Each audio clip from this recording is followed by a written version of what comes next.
नमस्कार।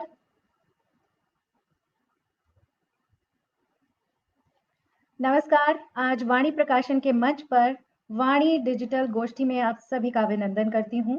आज हम जिस विषय को लेकर चर्चा में शामिल हुए हैं, वह है निराशा को बनाएँ अपनी सफलता का हथियार। और ये प्रेरक पंक्ति है पुस्तक उड़ान आसमां से आगे की।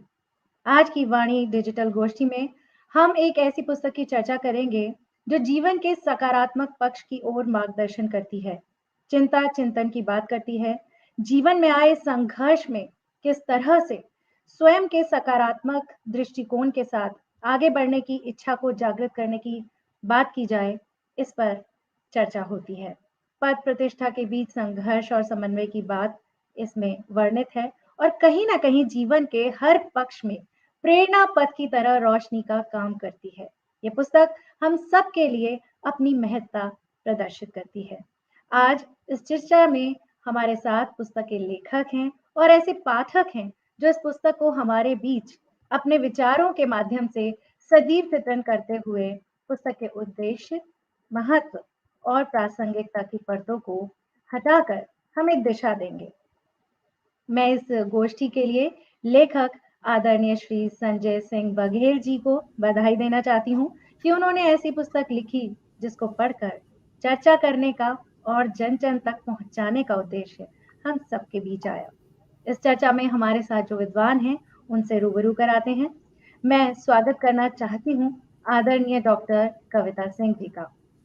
कविता जी, आपका अभिनंदन करती हूँ। नमस्कार। आप हैं प्रोफेसर ऑर्गेनाइजेशनल बिहेवियर यानी faculty of management studies Delhi विश्वविद्यालय से। वर्तमान में आप मैनेजमेंट साइंस एसोसिएशन में एडवाइजर के पद पर हैं, साथ ही placement convener for MBA students हैं। आपके मार्गदर्शन में कई शोधार्थी शोध कर चुके हैं और आज भी यह कार्य जारी है। और आपने भी कई पुस्तकों की रचना की है, कई शोध पत्र और राष्ट्रीय अंतर्राष्ट्रीय जर्नल में आपके शोध पत्र प्रकाशित हुए हैं। कई राष्ट्रीय अंतर्राष्ट्रीय कॉन्फ्रेंसेस में आपकी भागीदारी रही है, कई सम्मान प्राप्त हो चुके हैं, कई संस्थाओं में आप जुड़ी हुई हैं। आप हमारे साथ हैं, ये बेहद सुखद एहसास है। यह हमारा आभार व्यक्त करना चाहती हूँ, आपका अभिनंदन करना चाहती हूँ। धन्यवाद। बहुत बहुत आभार कविता जी। धन्यवाद। एक और विद्वान जो हमारे साथ हैं वो हैं आदरणीय doctor Vijendra Singh Chauhan, communicator, interviewer, Drishti IAS और प्रोफेसर हैं दिल्ली विश्वविद्यालय से। सर, मैं आपका अभिनंदन करती हूँ। Thank you Neerja. आपका शिक्षण क्षेत्र में लगभग 15 वर्षों से भी अधिक का अनुभव रहा है। आपकी रुचि और विशेषज्ञता जिन क्षेत्रों में है वो है मीडिया, साहित्य, इतिहास और जेंडर। आपने कई पुस्तकें, शोध पत्र लिखे हैं और उनमें से कुछ का जिक्र इसलिए करना चाहती हूँ कि शीर्षक बहुत अलग हैं और बहुत विशेष प्रतीत होते हैं। जैसे आपकी एक पुस्तक का शीर्षक है क्योंकि भाषा भी एक फ्रैक्टेल है। एक आपने शोध पत्र लिखा था 2016 में, वक्त गलत नहीं होता। एक और अन्य है क्योंकि पहाड़ भी धरती के पेड़ हैं। वैसे तो आपने बहुत कुछ लिखा है, बहुत से कॉन्फ्रेंसेस में आपकी हिस्सेदारी रही है, शोध पत्र परियोजना कार्य का भी एक लंबा अनुभव है। आपको सूचना प्रसारण मंत्रालय भारत सरकार की ओर से भारतेंदु हरिश्चंद्र द्वारा सम्मानित किया जा चुका है। सर, आप हमारे बीच इस चर्चा में हैं, आपको पाकर हम बहुत सुखद अनुभव कर रहे हैं। आपका अभिनंदन करती हूँ। और अब हम चलते हैं आज की पुस्तक उड़ान के प्रेरक व्यक्तित्व यानी लेखक की ओर, और मैं बात कर रही हूँ लेखक प्रोफेसर संजय सिंह बघेल जी की। सर, आपका वाणी प्रकाशन के मंच पर बहुत बहुत स्वागत है। आप पेशे से प्राध्यापक हैं, लेकिन पैशन से media educator, motivation speaker, career counsellor, television panellist, लेखक और रिसर्चर हैं।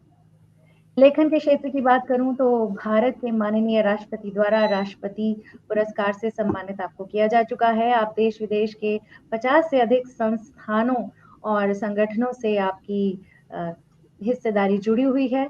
आपको चीन का CRICCNN पुरस्कार, यूनेस्को सम्मान पुरस्कार के साथ साथ मध्य प्रदेश सरकार द्वारा पुरस्कृत भी किया जा चुका है। अब तक आपकी 8 पुस्तकें प्रकाशित हो चुकी हैं।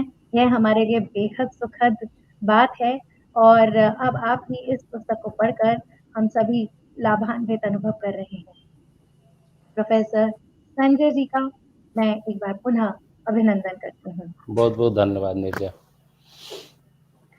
किताब जैसा कि हम सभी जानते हैं, सबके लिए बहुत महत्वपूर्ण है। इसमें बहुत से अंश ऐसे हैं जो हमको उद्वेलित करते हैं।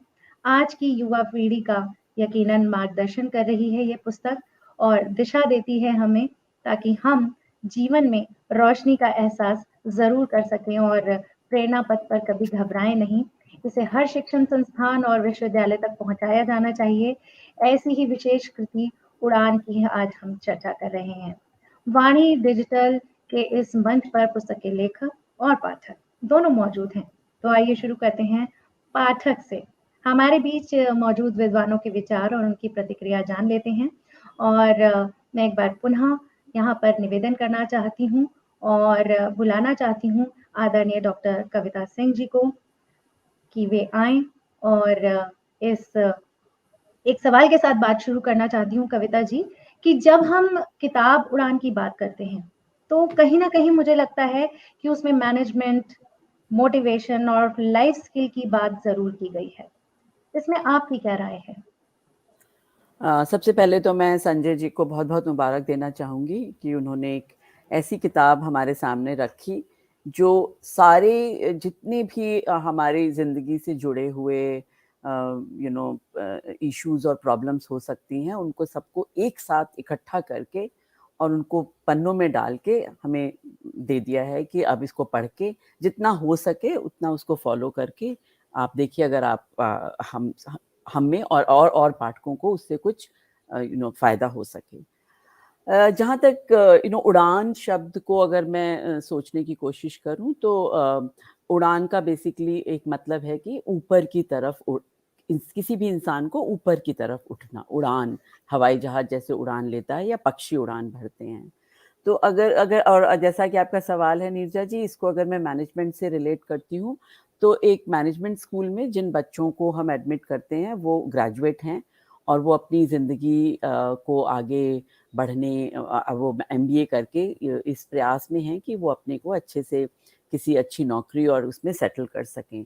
तो उनकी उड़ान मेरे हिसाब से तब शुरू होती है, जब वो अपना करियर का एक लक्ष्य बना लेते हैं कि मुझे इस करियर में आगे बढ़ना है और जहाँ तक मैं पहुँच सकता हूँ या सकती हूँ, वहाँ तक जाना है।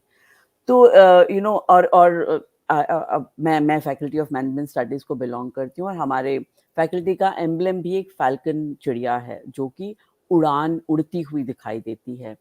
तो एक बहुत ही इसलिए एकदम से लगता है कि जैसे उड़ान शब्द का इस्तेमाल किया गया, ऐसे लगा कि हाँ, हम लोग ये बात कर रहे हैं कि कैसे इंसान अपनी निराशाओं, अपनी परेशानियों, अपने इश्यूज़ और कंसर्न्स के साथ उसको सही से हैंडल करके कैसे वो उड़ के आगे निकल सकता है, निराशा से आशा की तरफ बढ़ सकता है और सफलता पा सकता है। जहाँ तक लाइफ में परेशानियों की बात है, ऐसा कोई भी इंसान नहीं है जो इनसे अछूता हो। हम सबकी ज़िंदगी में हर स्टेज पे कोई ना कोई परेशानी लगी रहती है, लेकिन एक संबल, एक जो हमें साहस मिलता है, जो कि संजय ने बहुत अच्छी तरह से इस किताब में बहुत सारे उदाहरण दे के, एग्ज़ाम्पल्स दे के बताया है कि किस तरह से लोग अपनी हर तरह की परेशानियों से जूझते हुए आगे बढ़ने की जो लाइफ स्किल और जो मोटिवेशन और जिस तरह से उसको प्राप्त करके और उसको मैनेज करके आगे बढ़ने की कोशिश करते हैं, वो एक बहुत ही आसान और साधारण तरीके से एक कॉमन रीडर के लिए प्रस्तुत किया गया है और वो बहुत अगर कोई पढ़ के इसको समझने की कोशिश करे, तो समझने के लिए बहुत कुछ है इसमें। ये एक जैसा कि आपने मुझसे कहा कि ये किताब मैनेजमेंट फील्ड कोर्स में नहीं होगी, ये तो है, लेकिन क्योंकि ये एक सेल्फ मोटिवेशनल किताब है जो हर जो भी इसको पढ़े, जो परेशानी में हो या ना भी हो, कोई परेशानी में नहीं है, अगर वो भी इस किताब को पढ़ता है, तो कहीं न कहीं वो ये बताने की कोशिश है कि हो सकता है कि आगे कुछ परेशानियां आएं, तो हमें उससे परेशान या हताश होने की ज़रूरत नहीं है। हमें हर चीज़ का सॉल्यूशन है, समाधान हो सकता है। हमें इंतज़ार करके बहुत ही धैर्य के साथ इन चीज़ों का सामना करना है और उसको अपनी तरफ से जिस भी तरीके से, जो कि आगे हम और बात करेंगे, इसको सॉल्व करने की कोशिश करनी है। तो यस, मैनेजमेंट और लाइफ स्किल और मोटिवेशन से बहुत ही ज़्यादा रिलेटेड ये किताब है। इनफैक्ट इसके कई एग्जाम्पल्स हो सकता है कि लेटर ऑन मैं, क्योंकि मेरा जो कोर्स है वो बिल्कुल ह्यूमन बिहेवियर से रिलेटेड है जो मैं पढ़ाती हूँ, तो बहुत सारे एग्जाम्पल्स मैं शायद और क्लास में यूज़ कर पाऊंगी जो अभी तक मैं नहीं कर पाती थी। तो यस, डेफिनेटली जो जो सवाल आपने पूछा वो बिल्कुल सही उतरता है इस किताब को लेके। जी, बिल्कुल आपने बहुत अच्छे से अपनी बात रखी और हमें दिशा भी दी। अब मैं चलती हूँ डॉक्टर विजेंद्र सिंह चौहान जी के पास और सर मैं आपसे पूछना चाहती हूँ कि उड़ान विचारों की उड़ान है। लेखक के इस प्रयास को आप किस रूप में देख पा रहे हैं? Thank you Neerja. वाणी प्रकाशन का और वाणी डिजिटल का बहुत आभार कि उन्होंने मुझे अवसर दिया कि मैं अपने साथी शिक्षक, साथी दोस्त डॉक्टर संजय की इस किताब पर अपनी राय रख सकूं। एक छोटे से डिस्क्लोजर के साथ, जो कि मैंने अभी बता ही दिया कि मैं इस पर अपनी राय पाठक के तौर पर दे रहा हूँ, एक सामान्य जो मेरी समझ है उसके आधार पर। हालांकि ये सच है कि संजय हमारे साथी शिक्षक हैं और उनको मैं बहुत लंबे अरसे से हम लोग उस बहुत छोटी सी ट्राइब के छोटी सी कबीले के हिस्से हैं जिसमें हम हिंदी की दुनिया में हैं, लेकिन हमारे एक से ज़्यादा क्षेत्रों में, जिसे हम इंटरडिसिप्लिनैरिटी कहते हैं, उससे हमारा साबका रहता है। और संजय इसका एक शानदार एग्जाम्पल है। मैं उनको, जब वो बैंकर थे तब से, उसके बाद वो विदेश पढ़ाने गए और फिर हमारे विश्वविद्यालय को उन्होंने ज्वाइन किया वापस आकर, तब से लगातार मैनेजमेंट और अन्य क्षेत्रों के साथ साथ साहित्य में हैं। तो उस लिहाज से जो ये रचना सामने आई है, उसमें उनकी अब तक की ज़िंदगी का काफ़ी निचोड़ हमें दिखाई देता है। और आपका कहना सही है कि जो प्रयास है यह विचारों की उड़ान को व्यक्त करता है। यह कई मामलों में जिसे हम आज के ज़माने में बार-बार मोटिवेशनल स्पीकर, मोटिवेशनल गाइड, गुरु, ये वाली जो एक पूरी धारा है, उसके साथ जोड़ते हुए हम इस रचना को देखते हैं। कम से कम मैं तो उसी तरीके किताब को देख पाया। जहाँ तक मैंने इस किताब को पढ़ा है, मैं मानता हूँ कि लेखक का जो ये प्रयास है वो इसमें अच्छे से व्यक्त होता है। हम 2-4 जगहों पर ये सहमति रख सकते हैं कि वो उसको किसी बात को क तरीके से क्यों देख रहे हैं, ख तरीके से क्यों नहीं देख रहे हैं, लेकिन ऑब्जेक्टिव को लेकर, उद्देश्य को लेकर, कि असल मंशा क्या है, उसको लेकर कहीं कोई संदेह नहीं रहता। असल मंशा पाठक को कुछ ऐसे सूत्र देने की लगातार दिखाई देती है, जिससे पाठक अपनी रोज़मर्रा ज़िंदगी में या अपने करियर में या अपनी जो जिन परेशानियों से वो दो-चार हो रहा है, उससे बचने के लिए या उससे उड़ने के लिए, उससे ऊपर उठने के लिए वो क्या कर सकता है, उसको लेकर लेखक की राय लगातार इसमें व्यक्त हो रही है। तो उस लिहाज से मैं सहमत हूँ कि ये विचारों की उड़ान दिखाई देती है। और बाकी बहुत कुछ इस बात पर भी निर्भर करता है कि पाठक इसको कैसे पढ़ता है। अ, मुझे नहीं पता, मुझे याद आता है वो तुलसीदास की रामचरितमानस में शुरुआत में एक वर्ग पहेली जैसी होती है, अगर आप देखें तो। और उम्मीद की जाती है कि अगर मान लीजिए आप कहीं किसी चीज़ से फँस गए, तो आप उसमें कहीं पेंसिल रखेंगे या उँगली रखेंगे और फिर उससे जुड़ी हुई चौपाई से आपको उसका समाधान जैसा कुछ मिलेगा।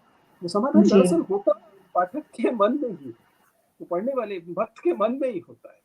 लेकिन वो संकेत कर देती हैं चौपाइयाँ और उससे फिर हम आगे की तरफ निकल लेते हैं। मुझे कभी कहीं-कहीं ये वाला पक्ष इस रचना में दिखा है कि समाधान तो अंततः, जैसा भूमिका में लिखा भी है संजय जी ने, कि समाधान तो अंततः आप ही के पास है।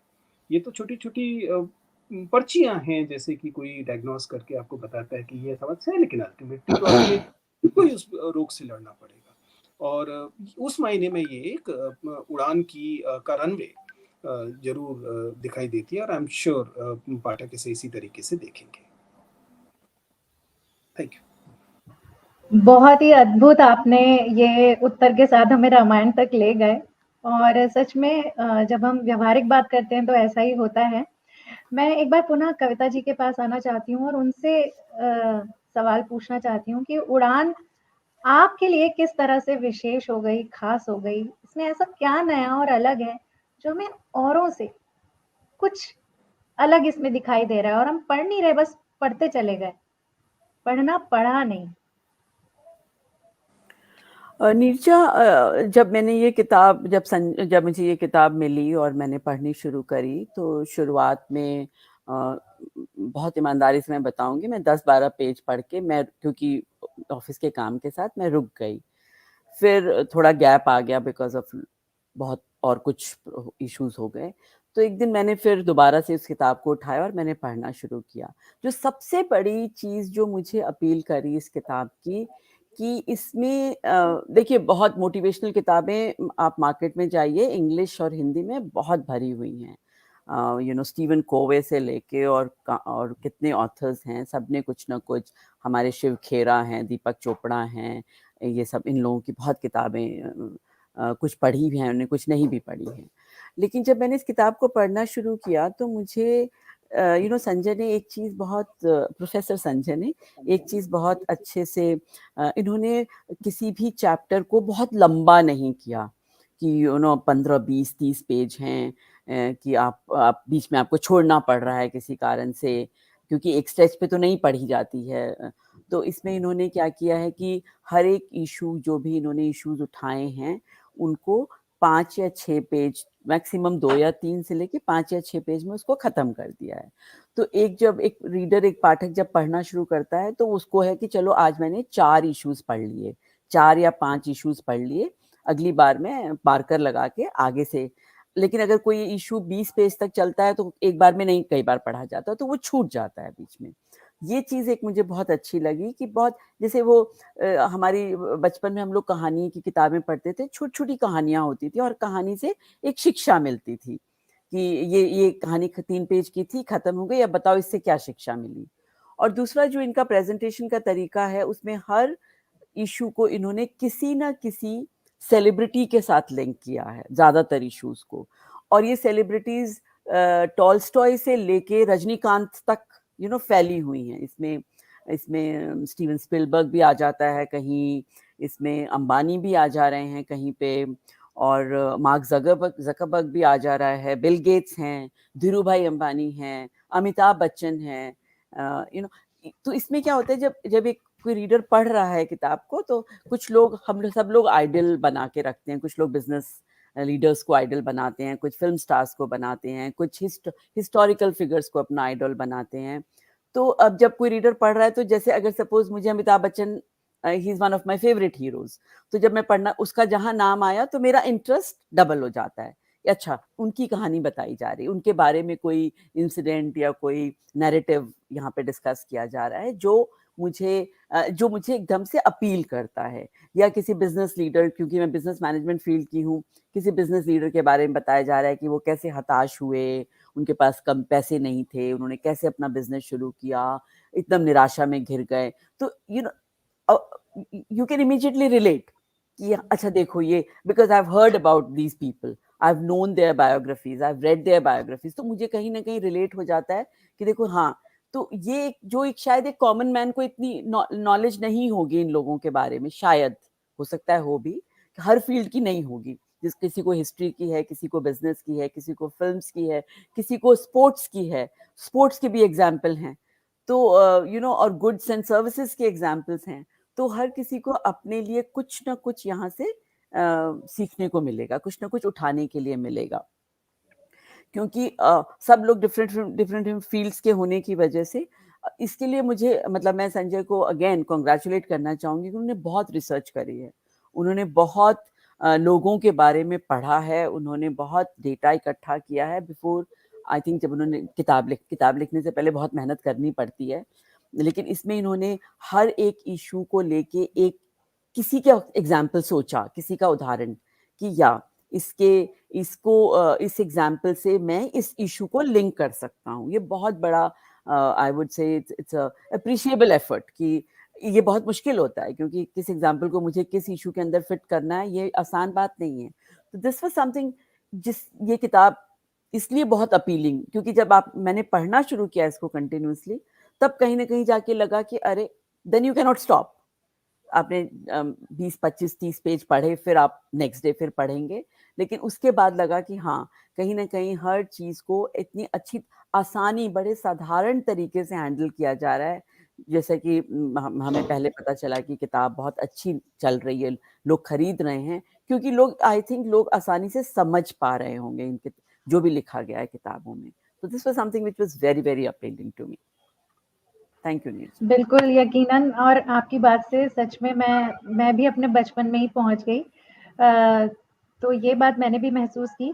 अब मैं फिर से एक बार डॉक्टर साहब विजेंद्र जी आपके पास आना चाहती हूँ और मेरे मन में ये चल रहा है कि आपने तो न जाने कितने युवाओं को प्रशासनिक पद पर पहुँचाने में प्रेरणादायक भूमिका निभाई है। जब आप इस पुस्तक को पढ़ रहे थे, तो जिस प्रक्रिया की आप बात करते हैं, उसमें इस किताब की प्रासंगिकता के विषय में आपकी क्या राय है? वो कृपया साझा कीजिए। थैंक यू नीरजा कि आपने मुझे अवसर दिया कि मैं अपने काम के साथ इसे जोड़कर इसका पाठ दे सकूं। मैं अपने उस काम को, जिसमें कि मुझे अवसर मिलता है उन लोगों से बात करने का जो यूपीएससी के मेंस की परीक्षा पास करके आते हैं और इस कारण उन्होंने संघर्ष काफ़ी किया होता है और उसके बाद वो सफलता के एकदम सिरे पर होते हैं जब वो यूपीएससी का इंटरव्यू दे रहे होते हैं और उस दौरान अक्सर वो मेरे पास आते हैं, हम लोग उनसे चर्चा करते हैं। आप बहुत से लोगों ने शायद वीडियो वगैरह में देखा होगा। उस काम के नज़रिए से जब मैं इस किताब को देखता हूँ तो 2-3 इंटरेस्टिंग चीज़ें निकल कर आती हैं। पहले तो मैं अपने काम के लिहाज से मैं बताता हूँ कि जब भी कोई कैंडिडेट मेरे सामने आके बैठता है, तो मुझे वो एक स्टोरी दिखाई देता है। इस बात को मैंने एक से ज़्यादा बार कहा है कि मेरे लिए वो एक कहानी होता है और मैं उस कहानी का पाठक होता हूँ। मुझे उसकी ज़िंदगी में क्या-क्या हुआ है, वो उसके आवेदन पत्र में जो उनका डैफ होता है, डिटेल्ड एप्लीकेशन फॉर्म, उसमें दिखाई देता है। ये किसी भी एचआर के व्यक्ति के साथ भी होता होगा, लेकिन हम के साथ ज़्यादा गहराई से इसलिए होता है क्योंकि उनकी ज़िंदगी एक अलग तरीके के संघर्ष से आ रही होती है, जिसमें उनको लगातार मोटिवेशन के लिए लड़ना रहा है। तो इस किताब को पढ़ के मुझे एक इंटरेस्टिंग एरिया ये लगा कि बहुत जगह ऐसा लगा कि संजय ठीक वही करने की कोशिश कर रहे हैं जो हम लोग जब हम स्टोरी रीडिंग करते हैं तब करते हैं। अगर मुझे नहीं पता कि आप लोगों ने इस बात को महसूस किया है नहीं, लेकिन प्रोफेसर कविता ने राइटली पॉइंटेड आउट कि अगर आप ध्यान से देखें तो पता लगता है कि लेखक कितना क्लोज ऑब्जर्वर है इस पूरे प्रोसेस के अंदर। वो कितना अवलोकन, कितना गहराई से कर रहा है। कई बार तो मैं बल्कि शिकायत करने के मूड में इस बात को कहूँगा, क्योंकि ऐसा लगता है जैसे मसलन संजय तो बहुत पुराने दोस्त हैं, उनसे 50 तरह से बात की जा सकती है। लेकिन अगर उनका जो 3 पत्ती वाला प्रकरण है, उसे देखें, 3 दोस्त मिलकर बैठते हैं, 3 दोस्त और उनके परिवार मिलकर बैठते हैं और ताश खेलते हैं। ऐसे में वो 2 लोग अपनी जिस ज़िंदगी के जिस जगह पर हैं, उसके उनसे क्या संदेश निकल सकते हैं, वो पाठकों के साथ संजय साझा कर रहे हैं। मैं एक शिकायत के नज़रिए से, जो कि तारीफ़ वाली ही शिकायत है, वो संजय से पूछना चाहूँगा कि कोई दोस्त को इतना क्लोज़ली क्यों देखेगा भाई? क्यों देखते हो ऐसा? उनकी ज़िंदगी को किताब की तरह क्यों पढ़ते हो? वो तुम्हारे पास दोस्ती के लिए आए थे, दोस्ती की वजह से आए थे। वहाँ से चुरा के क्यों ले जा रहे हो?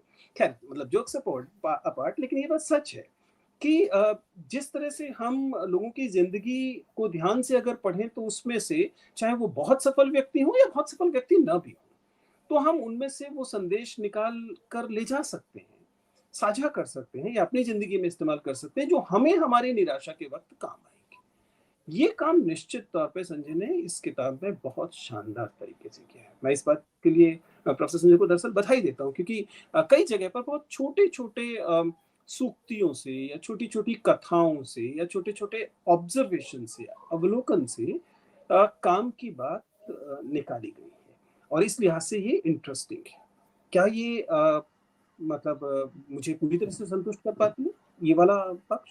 शायद एक आध जगह पर मुझे लगता है कि कुछ-कुछ चीज़ें जो कि शायद प्रोफेसर कविता चूँकि प्रोफ़ेशनली मोटिवेशन को देखती हैं तो बेहतर तरीके से बता पाएँगी। लेकिन मेरी राय ये है कि हम इस सवाल को कभी उठाएँ कि क्यों इतनी सारी मोटिवेशन की किताबें बाज़ार में हैं?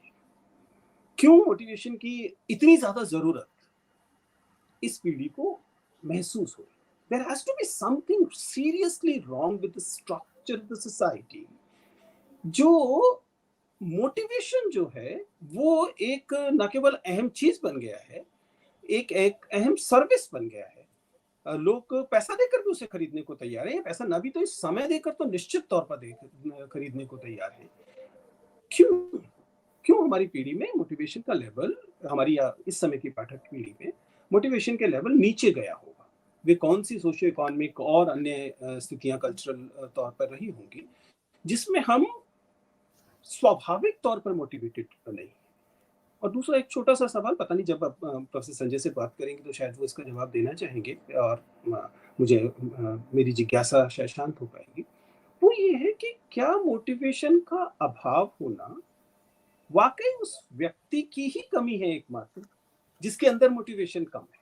कि वो 4 जगह से इसको बात को खोजे कि उस मोटिवेशन को कैसे हासिल किया जा सकता है? या फिर ऐसा भी कुछ है कि इसके कुछ स्ट्रक्चरल रीज़न्स होंगे, बाहरी पक्ष भी होंगे?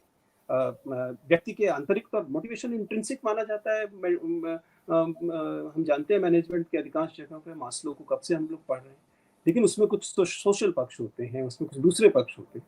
कहीं ऐसा तो नहीं कि मोटिवेशन की कमी के बहुत या कुछ हिस्से बाहरी हैं और हम उन्हें केवल आंतरिक उपचार से ठीक करने की कोशिश कर रहे हैं?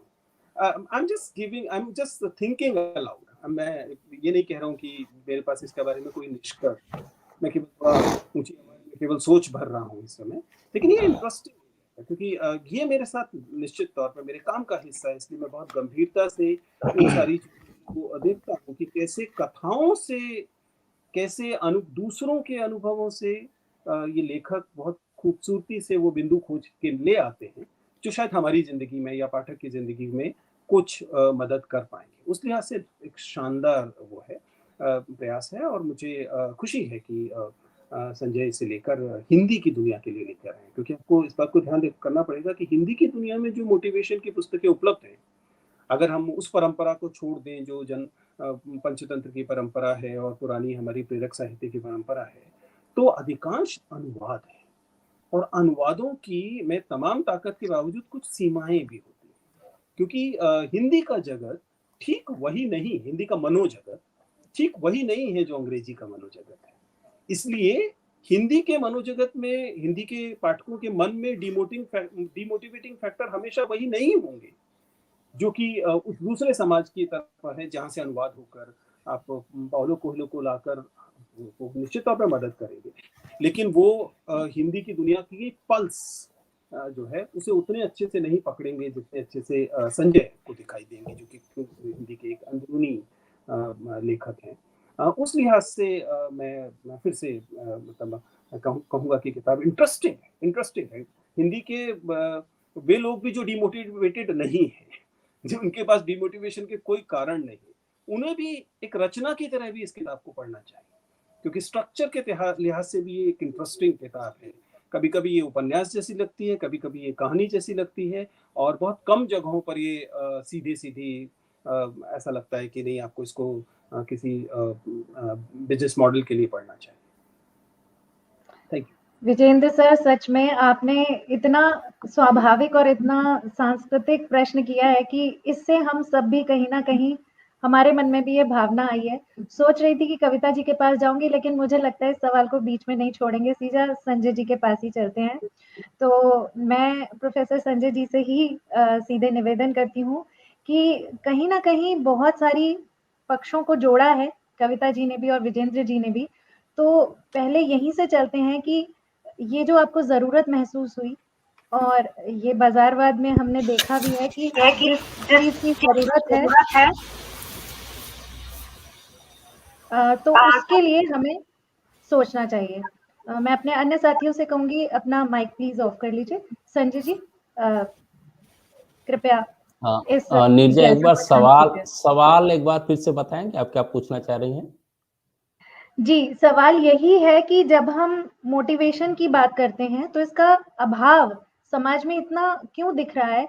क्या सामाजिक, सांस्कृतिक जो हमारा परिवेश है, हम तो उस तरह के माहौल में पले-बड़े हैं कि हर वक़्त, हर चीज़ में, हर जीवन के हर अगले पड़ाव पर हमें चीज़ों से जोड़ा जाता है, हमारे जो रिश्ते हैं, वो हमें संस्कार देते हैं। तो ये मोटिवेशन कहाँ कमी रह गई कि इतना बाज़ार में लिखना पड़ गया और किताबें आ गईं और यकीनन आपने बहुत अच्छा लिखा है, लेकिन मुझे लगता है ज़रूरत तो आपको महसूस हुई होगी, तभी आपने लिखी है और हम सब पढ़ के इसे बहुत खुश हैं।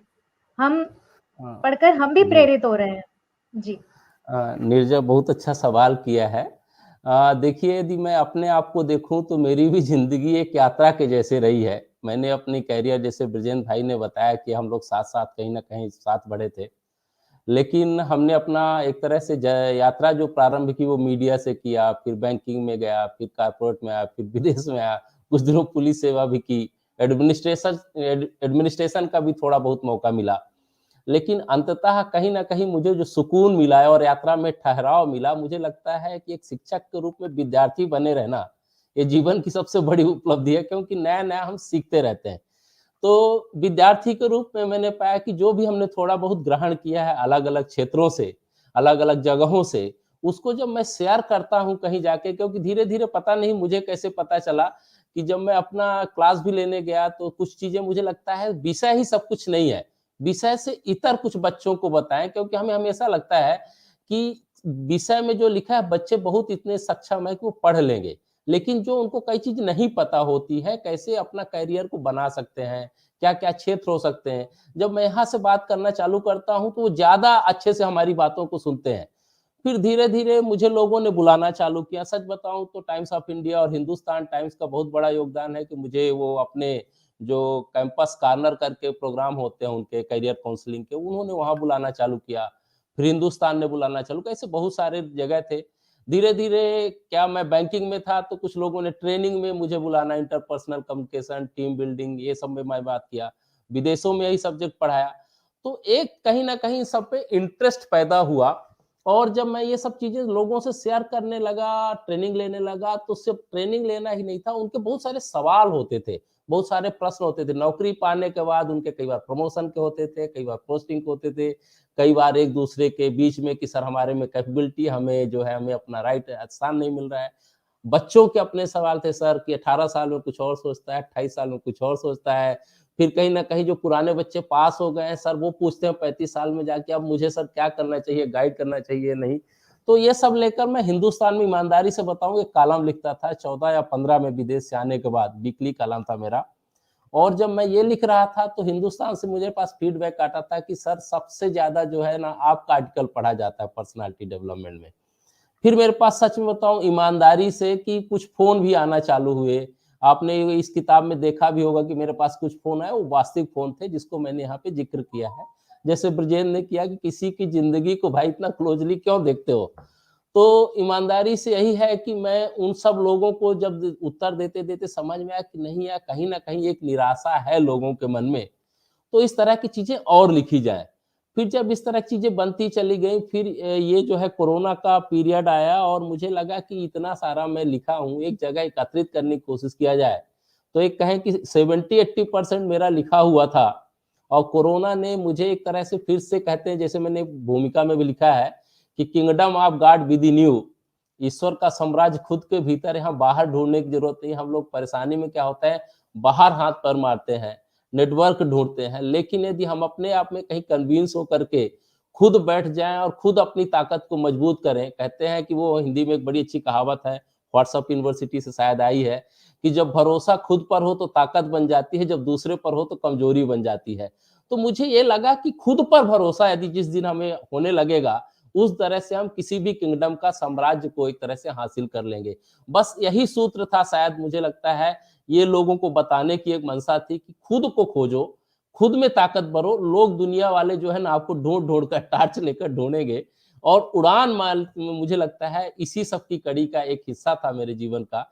और इस तरह से उड़ान तैयार हो गई जो आपके सामने है। और इसके लिए मैं वाणी प्रकाशन का बहुत बहुत शुक्रगुजार हूँ कि उन्होंने एक बार भी मुझे मना नहीं किया और बोले कि सर आप जितनी भी इस तरह की किताबें हैं मुझे दीजिए, क्योंकि इसके पहले उन्होंने किताब मेरी एक छापी थी जो यूपीएससी की थी, और मुझे लगता है वाणी के उसमें जो पिछले 2 साल में बेस्ट सेलर में रही है। तो ये दूसरी किताब थी जो मैं वाणी के साथ अटैच हुआ, और इसके लिए वाणी का बहुत बहुत शुक्रगुजार हूँ कि वो आपके सामने लेकर आए हैं। जी रेजा। जी, धन्यवाद सर। बिल्कुल हम समझ गए कि ये व्यावहारिक बात है और किस तरह से आपने इतना अच्छा ये संयोग बना के आपने ये किताब लिखी। और प्रोफेसर कविता की तरफ चलना चाहूँगी। आपसे पूछना चाहती हूँ कि पुस्तक में आपका पसंदीदा अंश कौन-सा रहा? नीरजा वैसे तो सारी सब जितने भी उन्होंने इश्यूज उठाए हैं सभी बहुत ही इंटरेस्टिंग और आपको एकदम से अट्रैक्ट करते हैं। लेकिन 2-3 चीज़ें हैं जिस पे मैं संजय से बाद में शायद अगर समय रहा तो सवाल भी पूछना चाहूँगी। एक जो उन्होंने एक चीज़ बहुत अच्छी बताई कि बचपन को खोना नहीं चाहिए। हम लोगों की आदतें हैं, जैसे-जैसे हम बड़े होते हैं, अपने अंदर जो हमारे अंदर का बच्चा है, उसको हम भूलना शुरू कर देते हैं कि और ये अज़्यूम करते हैं कि दुनिया आपको मैच्योर देखना चाहती है और मैच्योरिटी का सिंबल है सीरियस रहना, ज़्यादा हँसना नहीं, ज़्यादा बोलना नहीं और अपने में रहना, अपने में अब दुनिया को दिखाना कि देखो मैं कितना इंटेलिजेंट और मैच्योर हूँ। लेकिन रियलिटी ये है कि जैसे-जैसे यस हम बड़े होते हैं, उस बच्चे को पीछे छोड़ते हैं। लेकिन अगर हमें आखिरी समय तक सर्वाइव करना है और शांति से सर्वाइव करना है, तो बहुत ज़रूरी है कि वो बच्चा ज़िंदा रहे। वो बच्चा जो इनोसेंट है, वो बच्चा जो डिमांडिंग है, वो बच्चा जो कई बार बिना सोचे-समझे बोलता है, वो बच्चा जो लाइफ़ को एन्जॉय करना जानता है। क्योंकि जब हम बड़े होते हैं तो लाइफ़ तो वही रहती है, हम उसको एन्जॉय करना छोड़ देते हैं। तो संजय ने ये बात एक बहुत अच्छे तरीके से किताब में बताने की कोशिश करी है। और जो जैसे एक है कि आप हमारी स्पेशली इंडिया में पेरेंट्स की आदत है कि हम बच्चों को पुश करते हैं गोल की तरफ कि तुम्हें ये बनना है। ज़रा-सा बच्चे को छठी 7वीं क्लास में अगर उसको थोड़ा-सा साइंस में इंटरेस्ट है तो हम कहते हैं ये तो इंजीनियर बनेगा एंड देन मैं जब एमबीए की क्लास को पढ़ाती हूँ, मेरी अपनी क्लास में 85% इंजीनियर्स हैं और जब मैं उनसे पूछती हूँ कि आप में से कौन इंजीनियर बनना चाहता था, तो मुश्किल से 8 या 10 हाथ खड़े होते हैं और ज़्यादातर लोगों का ये कहना होता है कि हमारे माता-पिता चाहते थे कि हम इंजीनियर बने। हम तो कुछ और करना चाहते थे। तो अब एक बहुत अच्छा वैसे जैसा संजय ने बनाया व्हाट्सएप यूनिवर्सिटी पे एक नया एक जोक चला है सुनाक का, ऋषि सुनाक का चल रहा है आजकल कि इंडियन बच्चों पे और आफ़त आ गई कि देखो सुनाक तो 42 साल की उम्र में यूके का प्राइम मिनिस्टर बन गया, तुमने क्या किया ज़िंदगी में? तुम लोग कुछ नहीं कर सकोगे। तो ये एक इस चीज़ को भी इन्होंने सामने लाए हैं कि हमें किसी को इतना पुश नहीं करना चाहिए। बच्चे को अपने आप अपने करियर का ठीक है हम मानते हैं बच्चा इमेच्योर है, लेकिन वो इतना भी इमेच्योर नहीं है कि वो अपने डिसीज़न आगे चल के नहीं ले पाएगा। और जैसा कि विजेंद्र जी मोटिवेशन की बात कर रहे थे, मुझे उस समय बिल्कुल लग रहा था कि मैं बताऊँ क्योंकि मेरा बैकग्राउंड साइकोलॉजी है। जो जनरेशन की बात हो रही थी कि ये जनरेशन क्यों डिमोटिवेटेड है, क्योंकि ये unfortunately generation of entitled people है। ये जो नई जनरेशन है पिछले 25, 30, 35 सालों में आप देखिए फैमिली का स्ट्रक्चर बदल गया है। पहले 3-4 बच्चे होते थे, माँ-बाप की ध्यान इतना नहीं रहता था, वो अपने आप ही बड़े हो जाते थे भाई-बहन एक-दूसरे के साथ। अब ज़्यादातर लोगों के 1 या 2 बच्चे हैं and every parent wants best for his और हर चाइल्ड। मतलब मुझे याद है हमारे बचपन में हमारे पास 1 जूता होता था, वही स्कूल में पहन लो, वही शादी में, वही पार्टी में, वही कहीं। आज अगर आप बच्चे की अलमारी देखेंगे तो उसके पास 10 जूते होंगे, क्योंकि हर तरफ तो एक बच्चा एक इसी उस इमेज के साथ ग्रो कर रहा है कि मुझे सब कुछ मिलना चाहिए जब मैं डिमांड करूँ। सो एक सोसाइटी एज़ विजेंद्र जी कह रहे थे, एक स्ट्रक्चर में तो कहीं प्रॉब्लम नहीं हो रही है। येस, स्ट्रक्चर में ये प्रॉब्लम हो रही है कि इस बच्चे को सब कुछ मिला। अब एक ऐसे लाइफ के वो एक स्टेज पे आता है जहाँ पे सब चीज़ें उसके हिसाब से नहीं चलेंगी। आजकल आप पेरेंट्स को देखें, वो बच्चे को ज़रा-सा स्कूल में कुछ हो जाता है, वो लड़ने पहुँच जाते हैं। कॉलेज में टीचर से मिलने चले आ लेकिन जब आप नौकरी करने लगोगे तो आपको वो चीज़ नहीं मिलेगी। आपके पेरेंट्स वहाँ वेलकम नहीं होंगे, वो नहीं आके आपको सँभालेंगे। तो ये बच्चे को अचानक से स्ट्रेस हो जाता है कि अरे मुझे आज तक तो सब कुछ मिल रहा था, अचानक से मेरे हाथ से सब फिसल गया। तो उसका डिमोटिवेशन, फ्रस्ट्रेशन, बर्नआउट, स्ट्रेस, कितने वर्ड्स हैं आजकल, ये इतने कॉमन प्लेस हैं। ज्यादातर कॉर्पोरेट में ट्रेनिंग आजकल स्ट्रेस मैनेजमेंट पे हो रही है, एंजाइटी डिसऑर्डर्स पे हो रही है, क्योंकि कहीं ना कहीं लोगों के अंदर जो एस्पिरेशन, डिजायर और डिजर्व के बीच में बहुत गैप है। आई डिजायर सो मच बट मेरी जो कैपेबिलिटीज है वो सिर्फ इतनी ही है, पर मेरी डिजायर बहुत ज्यादा है। तो उस चीज को भी संजय ने बहुत अच्छे से समझाने की कोशिश करी है कि आपको उतना ही मिलेगा जिसके आप काबिल हैं। और एक दो और सवाल हैं, वो बाद में मैं संजय से पूछूंगी। तो यस, इस किताब में ये चीजें बहुत अच्छे से बताई गई। तो यस, ये इसके यूएसपीज हैं, और स्पेशली वो हिंदी में है, ऑल दोज थिंग्स जो मैं पहले बोल चुकी हूँ। बिल्कुल।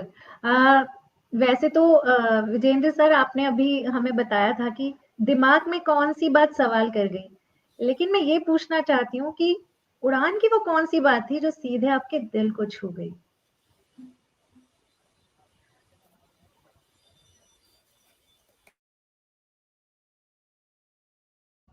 सर माइक ऑन कीजिएगा प्लीज। Thank you Neerja.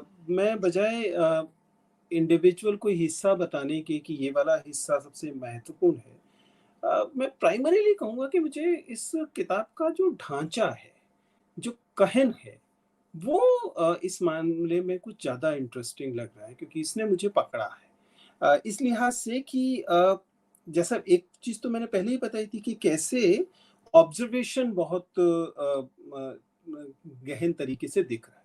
दूसरा, उसे कहा कैसे गया है, उसमें जिस अप्रोच का इस्तेमाल किया गया है, जिसे हम लोग अक्सर अपनी शिक्षण विधि और बाकी जगहों पर इंडक्टिव अप्रोच कहते हैं, कि कैसे आगमन विधि है। पहले एक अलग-अलग उदाहरण रखे जाएँ और उससे फिर कोशिश करना कि हम किसी सिद्धांत तक पहुँच सकते हैं कि नहीं। So going from specifics to generalisation, ये एक इंटरेस्टिंग कंपोनेंट है इसके ढांचे का। दूसरा जिस चीज़ ने मुझे पकड़ा वो भाषा है। मैं और संजय जी जो हैं वो साहित्य के विद्यार्थी हैं, और हम लोगों के साथ ये बड़ी दिक्कत हमारे कुनबे के साथ रहती है कि हम अक्सर, चूँकि हम लोगों ने बहुत गरिष्ठ वाली हिंदी पढ़ी होती है, वही हमारी ट्रेनिंग का हिस्सा होती है। संजय अपने आप को इस बात से ज़ाहिराना तौर पर रोक पाए हैं, और कई बार जो हमने दिया होता है हम उसके लिए तो आभारी होते ही हैं, जो हमने नहीं दिया होता उसके लिए भी हम आभारी होते हैं। तो संजय का आभार इसलिए भी है कि उन्होंने वो कड़ी वाली हिंदी इसमें नहीं दी है, ताकि लोग उसे रिलेट कर सके। जबकि मैं व्यक्तिगत तौर पे उन्हें जानता हूँ कि जब वो उस हिंदी की ज़रूरत पड़ती है तो उस हिंदी को बहुत शानदार तरीके से व्यक्त करते हैं। तो भाषा और ढाँचा, ये तो निश्चित तौर पर मुझे लगता है कि बहुत बड़ी ताकत है इस रचना की। मैं उम्मीद करता हूँ कि पाठक लोग इसे देख पाएँ, क्योंकि मज़ेदार बात है कि मुझे नहीं लगता कि संजय की अगर हम प्रतियोगिता वाली भाषा में बात करें, तो संजय का कॉम्पिटिशन अन्य किताबों से नहीं है इस मामले में। संजय का कॉम्पिटिशन दरअसल social media, YouTube videos, reels और उन जगहों पर जो सिमिलर कंटेंट अवेलेबल है, उससे है। क्योंकि व्यक्ति अब मोटिवेट होने के लिए किताब उठाए, अगर वो डिमोटिवेटेड महसूस कर भी रहा है तो भी इस बात की संभावना ज़्यादा है कि वो इससे ज़्यादा शायद पसंद करेगा कि वो यूट्यूब सर्च मारे। तो वो वाला जो हिस्सा है कि क्या ये किताब उस ऑडियो वीडियो वाली शैली के साथ तालमेल कर पाएगी, टकरा पाएगी, उसमें मुझे लगता है कि संजय ने ध्यान रखा है। इस वजह से ये भाषा है। अगर ये भाषा वह भाषा होती जो हम हिंदी की कक्षाओं में देखते हैं या हिंदी के रिसर्च पेपर्स में देखते हैं, तब शायद थोड़ी-सी ज़्यादा कठिनाई होती। बिल्कुल सर, यकीनन। और मीडिया का बैकग्राउंड होने के कारण तो ये सर स्वाभाविक रूप से कर भी सके और माहिर भी हैं। प्रोफ़ेसर संजय सर, मैं आप ही के पास आना चाहती हूँ और पूछना चाहती हूँ कि आपकी इस पुस्तक में लगभग 40 से ऊपर पाठ हैं, जिनमें हर पाठ के साथ सारांश उपलब्ध है। तो ये प्रयोग अद्भुत है, और इसका ज़िक्र अभी प्रोफ़ेसर कविता जी ने भी किया। तो इसे कैसे और क्यों जोड़ा आपने? कैसे आपके दिमाग में ये आया? Mute please. म्यूट है sir. Sir, Sanjay sir mute है। जी धन्यवाद। नीरजा, इसके पीछे 2-3 कारण रहे हैं कि मैं 2000 में जब बैंकिंग सेक्टर जॉइन किया कॉर्पोरेट कम्युनिकेशन डिपार्टमेंट में, तो मेरा एक काम था बहुत कि न्यूज़ ट्रैकिंग करना होता था। मुझे जितने फाइनेंशियल पेपर होते हैं बॉम्बे के, क्योंकि मैं स्टॉक एक्सचेंज में बैठता था और पीआर का हिस्सा था, तो वो एक न्यूज़ ट्रैकिंग करते थे। तो पढ़ते-पढ़ते मुझे इकोनॉमिक्स टाइम्स में आता था, एक उसमें स्पेशल पेज आता था, एक दिन मुझे याद नहीं, शायद ट्यूज़डे आता था, ईटी पेनासे करके, वो मैं वेट करता था क्योंकि उसका एक अलग से आर्टिकल मुझे हमेशा अट्रैक्ट करता रहा। एक तो मैंने वहाँ से ये आइडिया लिया कि कहाँ से कैसे चीज़ों को छोटे-छोटे शब्दों में बड़ी बात कही जा सकती है, एक तो मैंने वहाँ से लिया। फिर इस बीच मैं एक, जैसे मैंने कहा ना कि विद्यार्थी होकर के शिक्षक भले बन जाए, लेकिन विद्यार्थी होकर सीखना मुझे हमेशा अच्छा लगा। तो शिक्षक बनने के बाद मुझे समय मिला खूब सारा पढ़ने का। तो इस बीच मैंने बहुत सारी, जैसे कविता मैम बोल रही थी, बहुत सारी अंग्रेजी किताबें पढ़ी, खूब सारी जिसको आप कह सकते हैं, जितनी भी इंटरनेशनल बेस्ट सेलर थी वो सब हमारे कहीं न कहीं उसमें है। तो मैंने सब कुछ पढ़ा और कहीं न कहीं मुझे लगता था कि कुछ न कुछ छूट रहा है सभी में। और हिंदी के पाठकों का विजयन भाई ने बहुत अच्छा कहा कि अंग्रेजी की जितनी किताबें उसका हिंदी अनुवाद मिलता है और वो भाव नहीं आ पाते हिंदी बेल्ट के लोगों में। तो एक तो ये चीज़ें थी कि मैंने इकोनॉमिक्स टाइम्स वहाँ सीखा, फिर दूसरा एक बीच में हमें और किताब लगी, छोटी-सी किताब है लेकिन बहुत अच्छी किताब है, वो है अंग्रेजी में life little lesson, Sarah Qadri की। उन्होंने अपने चैप्टर के छोटे-छोटे चैप्टर के बाद में एक जिस्ट दिया हुआ है 4-5 लाइन का। तो मुझे लगा यदि मैं इस पुस्तक में देने की कोशिश करूँ तो और अच्छा रहेगा। फिर एक तीसरा मोटिवेशन ये हो सकता है कि एक बहुत अच्छा चैनल है, जिसको मैं कई बार देखना पसंद करता हूँ, बिग आइडियाज़ बिग लाइफ। तो वो उसमें क्या होता है, वो पूरा देने के बाद एक छोटा-सा 4-5 लाइन में जिस्ट देते हैं। तो मुझे लगता है ऐसा यदि हम भी कुछ प्रयोग करें इस किताब के साथ, तो मुझे लगता है कि हिंदी की पुस्तकों में इस तरह चीज़ें होती नहीं प्रायः। तो हो सकता है पाठकों को थोड़ा अट्रैक्ट करें कि जिनको पूरा नहीं पढ़ना है, वो जिस्ट पढ़ लेंगे तो कुछ न कुछ अंदर घुसने की कोशिश करेंगे कि क्या है। तो इस तरह से मैंने प्रयोग करने की कोशिश की और ये धीरे-धीरे ये है कि जीवन में एक्चुअली कई सारे रंग होते हैं। अलग-अलग ढंग से ये जो आपने देखा होगा कई सारे लेसन्स बन गए, तो जीवन के विविध पक्ष को दिखाते हैं। इस तरह धीरे-धीरे करके वो 40 से ज़्यादा मुझे लगता है अध्याय बनते चले गए, जो आपके सामने हैं। जी, निधि। जी, बिल्कुल। संजय सर, आप ही से एक और सवाल है मेरा कि मैं देख रही हूँ इससे पहले आपने 8 किताबें लिखी हैं। तो उन 8 से ये उड़ान अलग कैसे है? नीरजा, मैं बताना चाहूँगा कि अभी तक जो मैंने 8 किताबें लिखी हैं, वो न कहीं न कहीं एक फ्रेम में बंधी हुई है। वो सिलेबस से बंधी हुई हैं। कहीं न कहीं एक उसका ऑब्जेक्टिव रहा है उस तरह से। जैसे मेरी 4-5 किताबें हैं, जैसे एडवर्टाइज़िंग ऑन ब्रांड पे मैंने लिखी, तो वो बात उसी पर करेंगे, एडवर्टाइज़िंग ऑन ब्रांड से बाहर मैं नहीं निकलूँगा। सोशल मीडिया पे मैंने किताब लिखी, अंग्रेजी में 2 सोशल मीडिया की किताबें हैं मेरी, तो एक मैं जब बाहर पढ़ा रहा था विदेश ओमान में, तो social media and advertising of the middle east की देशों का कैसा है वहाँ पे, उस पर मैं लिखी जो जर्मनी से प्रकाशित है। फिर एक दूसरा और मैं रिसर्च का हिस्सा थी मेरे, सोशल मीडिया और इंडियन यूथ, कि सोशल मीडिया का इम्पैक्ट इंडियन यूथ पर कितना पड़ा, जो मेरे रिसर्च का हिस्सा थी। तो कहीं न कहीं एक ऑब्जेक्टिव रहा है उन किताबों का, एक फ्रेम रहा है। लेकिन जैसा कि इस किताब का नाम ही है उड़ान, इसका मैं नाम भी देना चाह रहा था, उड़ान विंग्स द फ्लाई। लेकिन मेरे पब्लिशर ने कहा कि सर हिंदी में टाइटल दीजिए, इसलिए आसमां से आगे हो गया। लेकिन मेरा चलता तो मुझे लगता है उड़ान विंग्स द फ्लाई। तो ये कहीं अपने आप को बांधती हुई किताब नहीं लगती है ये।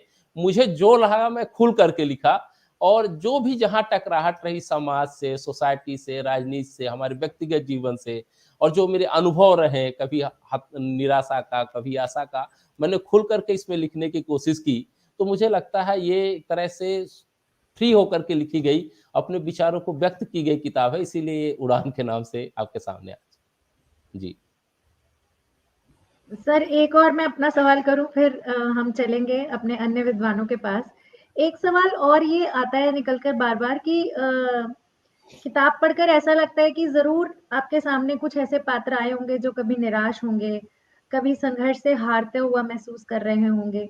तो कोई निजी अनुभव साझा कीजिए जो किताब के उद्देश्य तक आपको ले गई हो और कहीं न कहीं आपने हल भी ढूँढा हो?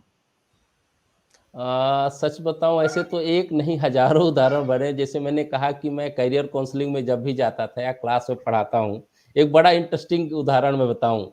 2009 या 10 की बात है, मैं क्रिएटिव राइटिंग क्लास में पढ़ा रहा था। एक बच्चा बहुत शरारती था, नाम नहीं बताऊंगा बच्चे का।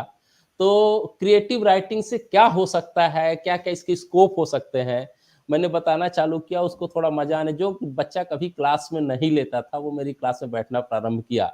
इसके पहले कि मैं सब्जेक्ट में पहुंचता, धीरे धीरे वो क्लास का थोड़ा मेरी क्लास में बैठने लगा। फाइनल ईयर था उसका, बीए प्रोग्राम था शायद क्लास में।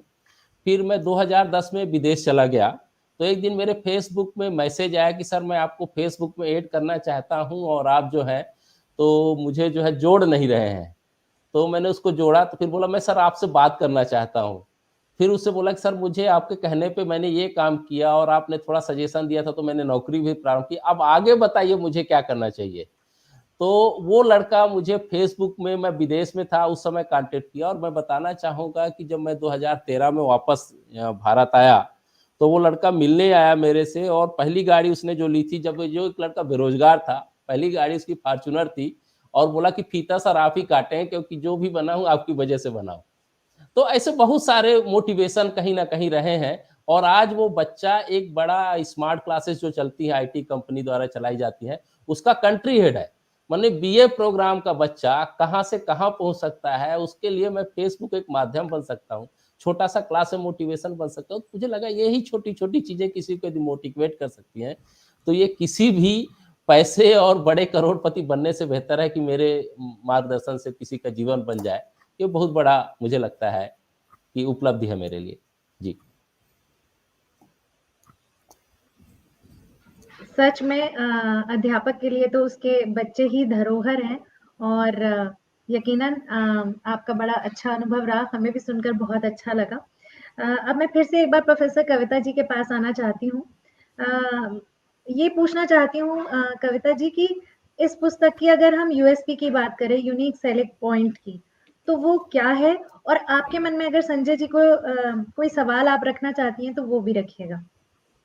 आई थिंक कविता यूएसपी जी। की बात तो विजेंद्र जी बता चुके हैं कि ढांचा और भाषा, जिस तरह की सरल भाषा, सरल हिंदी में हिंदी, मैं भी हिंदी भाषी क्षेत्र से ही हूँ, लेकिन अगर मुझे वो मुश्किल वाली हिंदी पढ़नी पड़ जाए तो मुझे डिक्शनरी यूज़ करनी पड़ेगी, क्योंकि वो हम लोग की आम बोलचाल की भाषा में नहीं वो वर्ड्स यूज़ किए जाते।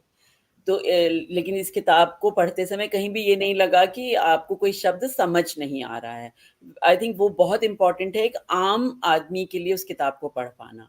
नहीं तो ये वही इंटेलेक्चुअल्स वाली किताब बन जाती जो सिर्फ वो हाई प्रोफाइल इंटेलेक्चुअल्स हैं वही पढ़ते, वही समझ पाते, कॉमन मैन नहीं समझ पाता। तो इसकी यूएसपी, यस, एक तो जिस तरीके के छोटे-छोटे चैप्टर्स हैं with the summary at the in the end and then the language, वो है मेनली। तो वो तो बिल्कुल इस वजह से यही यूएसपी है इस किताब का, और इसी वजह से ये किताब लोग खरीदेंगे और पढ़ेंगे भी। ज़्यादातर लोग किताब खरीद लेते हैं, 10 पेज पढ़ने के बाद उसको रख दिया जाता है कि जब समय मिलेगा तब पढ़ा जाएगा। लेकिन इस किताब के साथ ऐसा नहीं होगा। और जो आपने कहा ना, उन्होंने बाद में सारांश दिया है, और संजय ये सच है, बहुत सारे चैप्टर्स में मैंने पहले सारांश पढ़ा और फिर मैं वापस चैप्टर्स पढ़ने गई कि इसमें बात क्या बताई गई है, रादर देन पूरा पढ़ो। और उसके एक सवाल है, तो सवाल कई सारे, वो कभी बाद में, लेकिन अभी समय की कमी भी है। एक सवाल संजय, इन एक चैप्टर लिखा है, first impression is the last impression. As a psychologist and as a person of perception management, हम लोग बिल्कुल उल्टा कहते हैं। हम कहते हैं first impression is not the last impression, क्योंकि फर्स्ट इंप्रेशन प्रिटेंडेड हो सकता है। जब मैं आपसे पहली बार मिलूं, अब जैसे 2 लोग से मैं शायद पहली बार मिल रही हूँ, I will just put my best foot forward for 1 hour कि भाई मैं तो देखिए कितनी अच्छी हूँ, कितने अच्छे से बात करती हूँ, यही मैं हूँ। शायद मैं ये नहीं हूँ। तो मेरा इंप्रेशन तो तब बनेगा जब हम 4-5 बार मिलेंगे, बात, तब मेरी असलियत सामने आएगी। अभी तो मेरा प्रिटेंडेड बिहेवियर है। तो वो कॉर्पोरेट की लैंग्वेज में यस, कि आपको कॉर्पोरेट के आगे अपना बेस्ट प्रेजेंट करना है और दिखाना है कि मैं बेस्ट एम्प्लॉय आपके लिए हूँ इंटरव्यू के दौरान। लेकिन लाइफ में मेरे हिसाब से, and I may be wrong, first impression may not always be the last impression, because first impression के बाद जब मैं दूसरी, तीसरी, चौथी बार मिलती हूँ, तब मुझे इंसान की असलियत पता चलती है और उसका असली रूप क्या है वो मेरे सामने आता है। तो just a thought, just your जी, थॉट्स। जी, जी, जी। मैम बिल्कुल सही सवाल पूछा है, और कहा भी जाता है कॉर्पोरेट के लिए first impression is last impression. लेकिन मैं जैसे क्लास में हूँ या कहीं, एक बार मुझे मौका मिला था खड़गवासला जाने का, जो पुणे के पास है, और सीडीएस की ट्रेनिंग वगैरह वहाँ पे होती है। तो मुझे बुलाया गया था, वहाँ ट्रिपल पी राउंड होता है, माने पब्लिक परसेप्शन राउंड होता है, कि बच्चे आते हैं और किस तरह रफ एंड टफ है ये आर्मी की जॉब और इस तरह की फौज की जॉब झेल पाएँगे, नहीं झेल पाएँगे। तो एक दूर बैठ के भी, जैसे ब्रिजेंद्र ने भी कहा, कि ऑब्जर्व करना, तो उसमें बहुत सारे विजेंद्र भाई तो रोज ऑब्जर्व करते हैं ऐसे बच्चों को कि उनके पहनावे से, उनके हाव-भाव से, उनके प्रेजेंटेशन से, तो वो और अच्छे से बता पाएँगे कि वो क्या देखते हैं। क्योंकि मैं भी कई बार इंटरव्यू बोर्ड में जाता हूँ और देखता हूँ कि बच्चा जब एंट्री करता है और किस तरह से एंट्री करता है, और जब थोड़ा-सा हम पूछते हैं कि आप अपने बारे में बताइए, इसी में 50% असेसमेंट हम लोग कर लेते हैं। और इस सीडीएस के एग्जाम में जिस तरह से मैं गया और मुझे उस तरह ट्रेन किया गया कि सर आपको इसमें से 20 बच्चों में ये देखना है कि इसमें से कौन इन करने लायक है, कौन आउट करने वाला, क्योंकि वहाँ सवाल नहीं पूछे जाते। सिर्फ हाव-भाव देख करके आपको देखना है कि ये बच्चा कैसे हो सकता है। तो वहाँ से थोड़ी-सी, अब इतना कहते हैं कि रगड़ के इतना ज़्यादा चीज़ें आ जाती है कि आदमी अंदर से कैसा होगा, बाहर से कैसा दिखता है लेकिन अंदर से कैसा होता है होगा, वो पहचान में धीरे-धीरे चीज़ें अनुभव के साथ आने लगती हैं।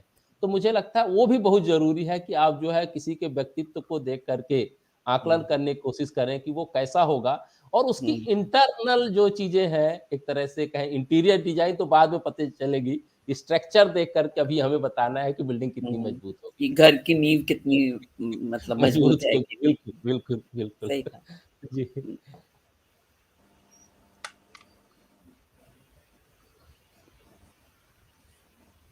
जी, बिल्कुल, आपके इस अनुभव से हमें भी एक नई दिशा मिली और लगता है कि पुस्तक के आगे भी बहुत कुछ होने वाला है, जो आप हो सकता है आगे आने वाली पुस्तकों में ज़रूर साझा करेंगे। मैं एक बार पुनः विजेंद्र सर के पास आना चाहती हूँ। सर, आप अपने साक्षात्कार में इंटेग्रिटी यानी ईमानदारी की बात करते हैं। तो जब आपने उड़ान पढ़ी, तो इस भावना को उसमें किस तरह से जीवंत पा रहे हैं आप? इस पर आपका विचार, और अगर कोई सवाल है सर से संजय जी से, तो वो भी। देखिए ये तो मैंने पहले भी कहा कि चूँकि ऑब्ज़र्वेशन संजय जी की बहुत क्लोज़ है, बहुत महीन है, तो ज़ाहिर है कि जो कम से कम उनके हिस्से का सच और ईमानदारी है, वो किताब में व्यक्त हुई है। बिल्कुल सच बात है कि बाकी लोगों के सच थोड़े-से भिन्न हो सकते हैं। प्रोफ़ेसर कविता ने एक बात कही, 2-4 चीज़ों पे हो सकता है, मुझे भी लगे कि नहीं इस चीज़ को इस ऐसे नहीं वैसे देखना चाहिए। लेकिन कुल मिलाकर लेखकीय ईमानदारी मुझे उसमें दिखाई देती है और इस लिहाज से मुझे लगता है और ये संदेश भी उसमें दिखाई देता है कि ऐसा दिखता नहीं है कि किताब कहीं कहती हो कि मास्क कर लीजिए, ऐसा तो आपका व्यक्तित्व ऐसा है कुछ और दिखने लगी और आपके अंदर मोटिवेशन आ जाएगा। झूठ सिखाती हुई किताब नहीं लगती। किताब में कहीं ऐसा मुझे पढ़ने में नहीं आया जहाँ ये कहा दिखाया गया हो कि नहीं आप झूठ दिखाइए अपने आप को। एक आध जगह पे ये ज़रूर आया कि किसी चीज़ को छिपा ले जाइए, अभी तुरंत मत कहिए बात को। ऐसा ऐसा सुझाव किताब में एक जगह मुझे दिखाई दिया। लेकिन आप अपने सच को कब कहेंगे ये एक रणनीति हो सकती है। झूठ कहने की या गैर ईमानदारी सिखाने वाली किताब ये निश्चित तौर पे नहीं है। जहाँ तक सवाल का प्रश्न है, एक दोस्ताना किस्म का सवाल है, ब्लैक पुलिंग कहना चाहें तो लैग पुलिंग कह सकते हैं, दोस्त तो आपस में इतना भी कर लेते हैं। वो ये है कि मैं संजय जी से जानना चाहता हूँ कि किताब में सोशल कैटेगरीज़ क्यों गायब हैं? किताब जो है वह ऐसा लगता है अगर किताब प्राइमा फेसी पढ़ी जाए, जैसे तमाम सफल लोग और मोटिवेट करने वाले लोग जो हैं, वो अमीर पुरुष ही हो सकते हैं।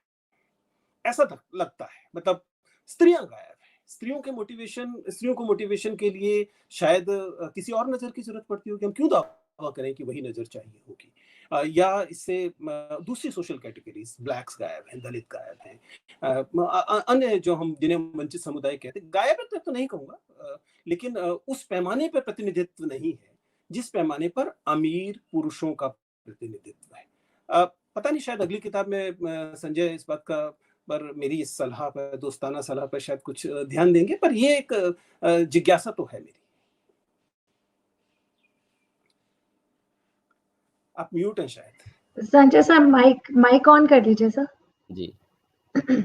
ब्रजेंद्र भाई मैं कहना चाहूँगा इसमें ऐसा कुछ नहीं है कि मैं किसी कैटेगरी को देखकर लिखा था। ये सीधे-सीधे दोस्ताना कि कहें कि हो सकता है कि मेरी महिला मित्र कम रही हों तो उनको बहुत अच्छे से ऑब्जर्व नहीं कर पाया। और दूसरा जहाँ तक दूसरे की इसमें समाज के पिछड़े लोगों का, तो उसमें एक चैप्टर यदि आपने पढ़ा होगा और बहुत एकदम ऑथेंटिकेटेड है, प्रामाणिक है, मैंने जो देखा है वही लिखा है। और उसमें मैंने आर्टिकल 15 और कहीं न कहीं एक जो अभी भीम आर्मी के हैं, उनकी मैंने बात की है कि आदमी क्यों बनता है। तो इस तरह की चीज़ें मैंने उठाने की कोशिश की है। और रहा कि अमीर व्यक्ति ही नहीं, यहाँ एक देखा होगा कि जो भी अमीर बने उनके पीछे का सच क्या रहा है और कैसे-कैसे संघर्ष रहे उनके। मैंने वो पकड़ने की कोशिश की है। मैं ये नहीं बताया कि कोई अमीर बना तो कैसे बना, मतलब उनके पीछे का सच क्या था। ऐसे बहुत सारे, चाहे प्रभु कल्याण का उदाहरण हो, चाहे तमिलनाडु के डोसा किंग कह रहा हो, तो आप देखिए कि कहाँ-कहाँ से लोग उठ कर के कैसे जगह बनाते हैं। बस इच्छा शक्ति होनी चाहिए कि आपको करना क्या है, कैसे। यदि ये विज़न क्लियर है तो आप कुछ भी कर सकते हैं, कहीं भी कर सकते हैं, किसी भी रूप में कर सकते हैं। और इसको मैंने किसी कैटेगरी से वास्तविक से ढंग से बताऊँ तो बाँधने की कोशिश नहीं किया है। जो सामने दिखा उसको एज़ इट इज़ लिखने की कोशिश की। जी। मैं आप सभी का बहुत-बहुत धन्यवाद देना चाहती हूँ क्योंकि समय हो चुका है कि इस चर्चा को विराम दिया जाए और विशेष रूप से मैं धन्यवाद देना चाहती हूँ हमारे दोनों जो विद्वान इस चर्चा में शामिल हुए, आदरणीय डॉक्टर कविता सिंह जी और डॉक्टर विजेंद्र सिंह चौहान जी कि आप इस चर्चा में आए और इसे सार्थक बनाया। और संजय जी बहुत-बहुत आभार क्योंकि लेखक ही हमें प्रेरित करता है कि हम इस तरह की गोष्ठियाँ करें। तो आप सभी का अभिनंदन और आभार। वाणी प्रकाशन की ओर से यही बहुत कहना धन्यवाद। चाहूँगी कि बहुत ख़ास है ये कृति, इसे ज़रूर खरीदें। समाज से जोड़ने की इसमें बात की गई है और आज की पुस्तक उड़ान आसमां से आगे, इसे प्रकाशित किया है वाणी प्रकाशन ने और आप इसे वाणी प्रकाशन के कार्यालय से खरीद सकते हैं या किसी भी ऑनलाइन बुक स्टोर से भी खरीद सकते हैं।